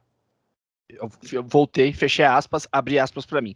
Nós estamos falando de 2020. Volto a abrir aspas para o Pedro Guimarães. Pessoas morando nos lixões e vivendo no chorume. Ele nunca imaginou que no Brasil existiam pessoas que morassem em lixões e vivendo no chorume. Foi o que o Pedro Magalhães falou. Primeiro ponto, eu vou aqui abrir um parênteses para contextualizar. A Caixa Econômica Federal tem feito um trabalho de visitar as cidades brasileiras, as cidades mais as cidades mais pobres brasileiras, para entender as condições de vida dos brasileiros de baixa renda e pensar em planos de financiamento para melhorar a condição de vida dos brasileiros. Ok, feito esse recorte, plano animal, legal pra caramba, acho muito interessante a gente fazer isso, a Caixa Econômica deve servir a isso mesmo, é um banco público que deve financiar o povo a ter condições melhores de vida, então é muito interessante esse plano. O que me assusta é tamanha desconexão do Pedro Guimarães com a realidade brasileira. E aí eu estou usando o Pedro Guimarães, mas aqui eu faço um recorte de uma parcela da sociedade brasileira, de uma classe da sociedade brasileira que desconhece a realidade do povo. E isso diz muito. O presidente da Caixa Econômica Federal, um órgão estatal federal, dizer em pleno 2020, que ele não sabia que existiam pessoas que moravam no lixão, minimamente ele não assistiu a Avenida Brasil e não cantou oi, oi, oi, oi, oi, oi. Mas sabe o que é mais difícil disso tudo? Que eu fico... Ele não viu o tufão, cara. eu fico mexido, cara. Olha, eu penso aqui, eu fico triste que essas pessoas moravam no lixão, que já é horrível descobrir isso. Mas o mais difícil, olha, tenho até dificuldade de falar, fico nervoso. Elas não têm nem uma jacuzzi em casa Não, para elas, chegar em casa, tomar aquele vinho, não tem nenhum vinho Nada. importado, Tem gente que limpa a ligar bunda com papel, não a sua usa bidê, jacuzzi, não usa bidê. colocar os seus sais importados e relaxar. Você acredita? Você consegue? o Vitor deu uma informação Desculpa, complementar. O que foi, Vitor? As desculpa, pessoas o quê? Tem gente que usa papel higiênico, não tem o bidezinho para passar o lava-jatinho. Ah, não tô acreditando. Tem Meu gente assim. Deus do desculpa, céu. eu fico. Olha isso aqui. Ai, meu Deus do céu. É Tem que- sério, eu descobri que tem pessoas que não têm varanda gourmet. Não existe varanda gourmet para essas pessoas. Como Não, elas fazem um churrasco de fim de semana? por favor, você pode parar, que eu não tô aguentando. Ai, que meu Deus do céu, que notícia difícil. As pessoas não têm uma máquina de café. Acredita nisso? Olha como vive sem uma Nada, máquina. Deus te gosto. Toma café de coador. Você acredita? Olha isso, eu nem sabia que existia café de coador, eu descobri essa semana. Me perdoe, com todo respeito a Pedro Guimarães, obviamente não é ele, não é a figura Pedro Guimarães, eu acho o projeto da Caixa nobríssimo, mas é inadmissível uma classe da sociedade brasileira. Isso diz muito, provavelmente diz muito a como uma parte da sociedade brasileira enxerga o Brasil. Porque, pasmem, gente, elas desconhecem que existem pessoas vivendo em condições paupérrimas. A gente trouxe aqui a semana passada que lá no Amapá, mais de 80% da população vive sem saneamento básico. E certamente o senhor Pedro Guimarães não sabia disso também. Ou talvez não Pedro Guimarães, mas várias pessoas nesse país não sabem disso. Porque elas vivem nos grandes centros e acham que a realidade do Brasil é aquilo. É quase a ideia da bolha mesmo. Então, eu acho que isso diz muito sobre como a gente enxerga a sociedade. Eu vou começar essa fala porque eu acho que o Bruno me complementa. Eu tenho uma ideia, uma das minhas ideias ditatoriais é que a ditadura ela nasce de uma distância de um ditador da realidade do seu povo. E aí você fala, mas ele é uma pessoa que não quer o bem da sociedade, talvez até tenha ideias boas. Eu estou pensando aqui no melhor, sendo o mais puritano possível. O cara que decidiu assumir o governo porque ele acredita que tem ideias boas. Mas ele é um ditador. Por isso que a democracia pode ser uma ditadura nesses moldes. Quando você tem uma elite política que está desconectada da realidade do povo, tudo o que ela decide em nome do povo é ditatorial, porque não reflete a necessidade nem o desejo do povo, se torna ditatorial. E isso não importa o campo político. A gente tem uma brincadeira que é a esquerda caviar, que é aquela esquerda que usa o iPhone e diz responder em nome do pobre. Mas o cara nunca foi na favela para descobrir como o pobre vive. E ele tem a audácia de dizer que ele fala em nome do pobre, mas ele nem conhece o pobre, ele nem sabe a realidade do pobre. Ao mesmo passo que o mundo liberal, o campo conservador, liberal, é porque o liberalismo tem uma vertente um pouco mais esquerdista, né? O mundo, a social-democracia é liberal, mas esquerdista, que vê o social também. Mas há também não importa o campo político, o que a gente pode dizer é que a classe política brasileira é completamente desconectada da realidade dos brasileiros. E por isso ela também é ditatorial. Ela determina regras aos pobres que não refletem a necessidade real dos pobres. É ditatorial. Pouco se ouve os pobres desse país. E isso é uma espécie de ditadura também. Bruno, eu sei que você tem um complemento a respeito disso e faz seus comentários. Fica aí à vontade. O que essa distância que há entre os brasileiros é assustadora, porque é uma população esmagadora, assim, uma população extremamente numerosa no Brasil, que mora e vive em condições completamente absurdas, sem saneamento básico, sem condições mínimas de moradia, mas a gente não sabe disso. A gente não sabe, parece uma realidade distante, parece uma realidade ficcional, mas existe muita gente que vive em condições extremamente adversas. É muito comum a gente fechar os olhos para isso, até quando isso aí está escancarado para a gente, porque é duro de ver, é muito duro de ver. Sabe quando a gente que mora em cidade grande, que tem muita desigualdade, né? Um exemplo aqui de São Paulo, tem muito morador de rua, pessoas que vivem em condições que dá até uma aflição, quase que um asco de você olhar aquilo. Então, a gente que vive aqui em São Paulo, eu lembro quando eu saía para trabalhar na rua todo dia, eu via isso todo dia no centro. Pessoas vivendo em condições completamente absurdas. Eu já morei na periferia um tempão e eu andava por lá, eu via pessoas morando assim em casas feitas de telha, apoiada no barranco. Para subir em casa tinha que ter uma escadinha ali de madeira improvisada. E isso era super comum. Eu saía para trabalhar, via aquilo, e se eu não me blindasse isso de certa forma, eu ia trabalhar com o estômago embrulhado todos os dias, sabe? Porque eu saía ali, não tinha, onde eu morava não tinha asfalto, tinha nem, não pegava nem celular, internet lá, né? Quando eu fui morar lá, no Curisco, Vila Zilda, né? Na periferia da Zona Norte de São Paulo, não tinha nem internet. Eu morava na minha casa, não tinha como você contratar um serviço de internet porque não chegava. As companhias não iam até lá. Você via pessoas morando de forma sem saneamento básico, lá não tinha, enfim.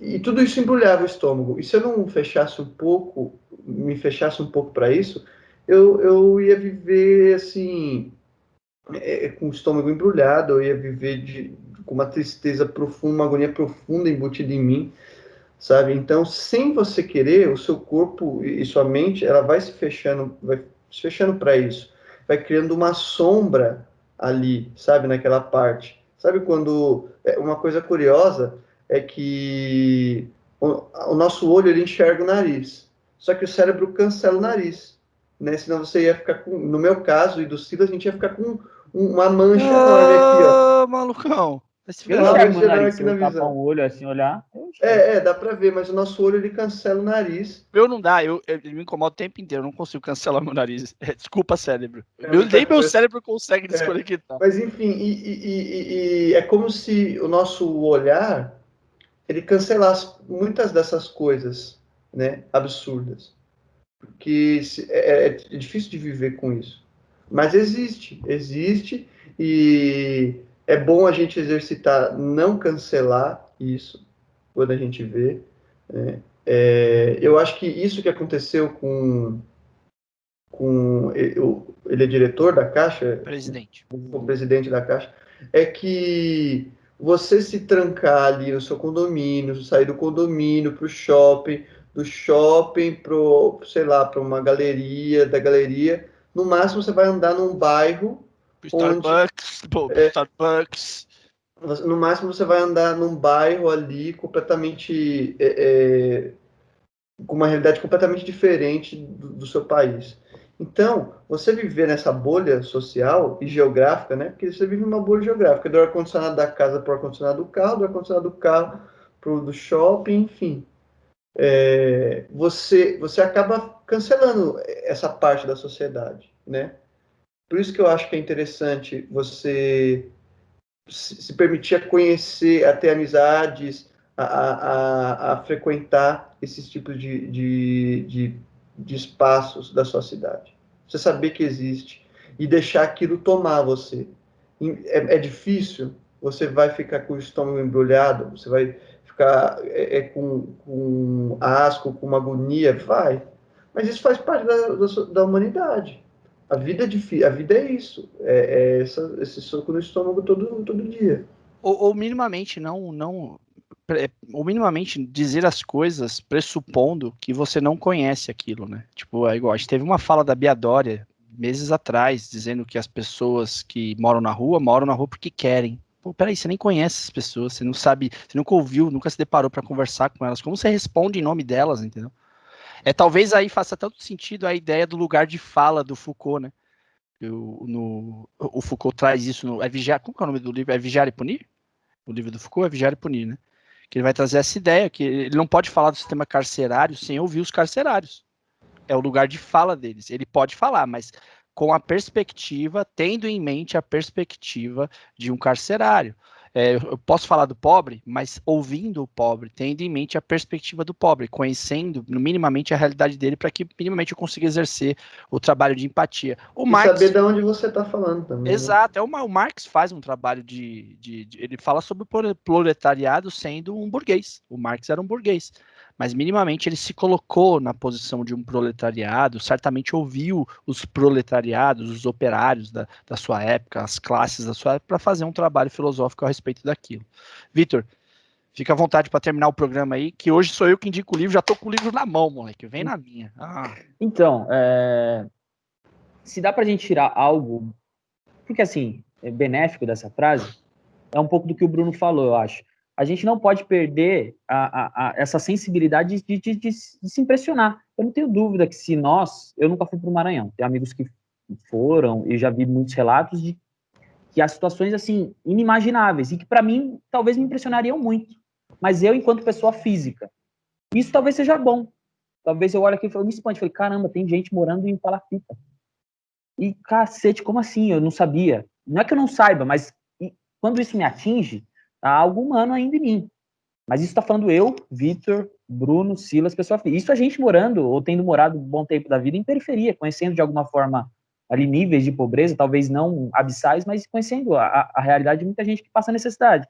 Então, assim, enquanto pessoa física, isso ainda fala comigo, fala, porra, talvez se eu visse, eu acho que até a gente, uma pessoa morando no chão, eu falo, caralho, não que eu não soubesse, mas como isso me atinge, como isso me impressiona. Isso talvez seja bom, enquanto pessoa, enquanto indivíduo, enquanto CPF. Agora, a gente está falando de um presidente da Caixa, que é um órgão público e que tem por dever atender pessoas. A Caixa é um banco estatal que tem por dever e obrigação olhar para essas pessoas, principalmente. É pela Caixa que a gente delega o auxílio emergencial, é pela Caixa que a gente cria mecanismos de financiamento mais barato. Então, assim, o problema não é a pessoa se impressionar, o problema é um presidente de um órgão público extremamente importante para o funcionamento do país ter um espantamento quanto a isso. E isso sim é um problema, porque daí você tem uma visão de um Estado e por quem ele está sendo gerido. A gente tem um cara desconexo da realidade, talvez ele nem seja desconexo, talvez seja uma cegueira seletiva mesmo. Mas daí não pelo olhar nosso aqui, de ser humano que passa pela rua e escolhe talvez não olhar, porque, puta, dói muito ficar também se incomodando com toda a desigualdade que acontece. Mas enquanto Estado. Então a gente tem um órgão estatal, o Silas falou do programa, eu confesso que não li a fundo, mas a gente tem um Estado que escolhe uma cegueira seletiva. Não há nenhum problema a gente tratar isso enquanto indivíduos, mas quando a gente está falando de um órgão tão importante, é problemático. Talvez ele tenha falado aqui, eu imagino ali, muito mais para causar impacto do que de fato uma sensação. Para mim, ali é uma escolha de quem você quer olhar primeiramente. E a Caixa é fundamental que ela olhe para essas pessoas. Que bom que haja um programa nesse sentido. Agora vamos ver se vai ser colocado em prática.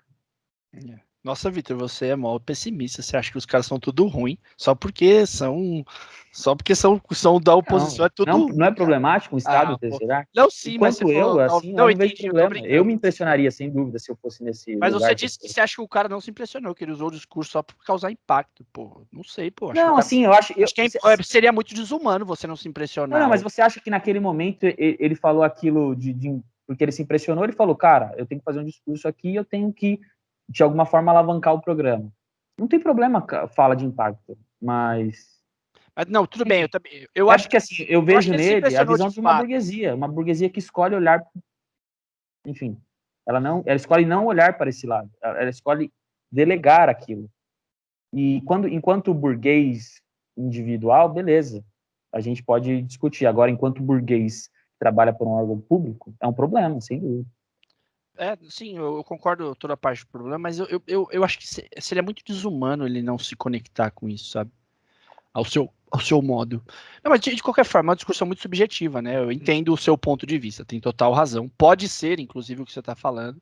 Eu tenho uma visão mais otimista do mundo, assim, tipo, eu acho que é impossível. Eu acho que muitos dos nossos problemas sociais é porque as pessoas não conhecem a realidade das outras. Então elas falam sem se tocar e o que elas estão falando não refletem. É a meritocracia. Você fala, a meritocracia é bom, em última análise deveria ser animal. Pô, legal pra caramba, as pessoas ganham por aquilo que elas trabalham. Mas você tem o mesmo grau de oportunidade para todo cidadão brasileiro? Você sabia que tem pessoas no Brasil estudando escola de lata? Tem pessoas que estudam escola que não tem teto? Que o professor não tem... Que eles não têm, às vezes, carteira para os estudantes estudar, estão estudando no chão, que não existe as mesmas condições de aprendizado, nem as mesmas condições de busca de trabalho. Se você tivesse essa visão, talvez você mudasse um pouco. Eu passei por um exemplo desse, assim, vou contar uma história pessoal minha. Eu tinha um amigo que trabalhava comigo numa empresa que eu trabalhava, e a gente estava fazendo uma discussão sobre cotas, e ele achava muito errado, muito errado. Ele falou, não, todo ser humano é igual, blá, blá, blá. E eu lembro que eu tive equilíbrio ali naquele momento, uma lucidez que eu pouco tenho, e eu fiz uma ponderação para ele. Falei, mano, eu falei, vou dar o nome dele aqui, porque ele não vai ter problema nenhum em ouvir isso. O Rodrigo, se seu bisavô fosse milionário, qual é a chance de você ser milionário hoje? Aí ele falou, cara, é impossível não ser milionário. Eu falei, e se seu bisavô fosse escravo, qual era a chance de você ser milionário? Aí ele falou, seria impossível também.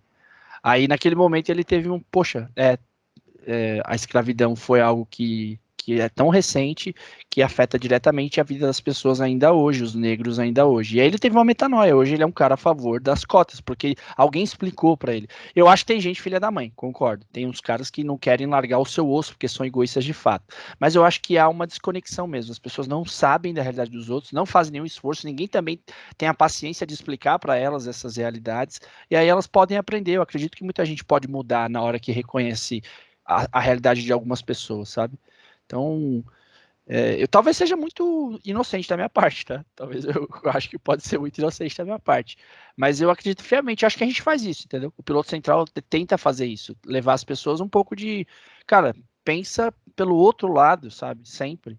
Tenta se pôr no lugar das pessoas para fazer suas ponderações, principalmente no ramo social, nas questões sociais. Querem falar alguma coisa, Bruno e Vitor, para a gente terminar? Senão já indico o livro aqui. Quero falar tchau. Tchau, valeu. Ah, moleque!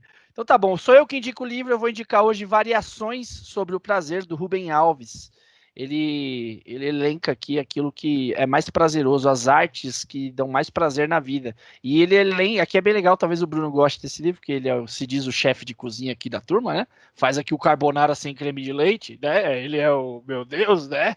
Ele elenca a gastronomia a uma arte, ele chama, tanto quanto a pintura, a poesia, ele fala que a gastronomia é uma arte que a gente ignora, e ele faz todo sobre isso, né?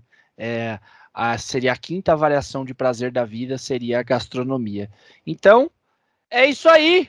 Valeu, boa semana, sobe a vinheta que o piloto central tá no ar. Ah, moleque.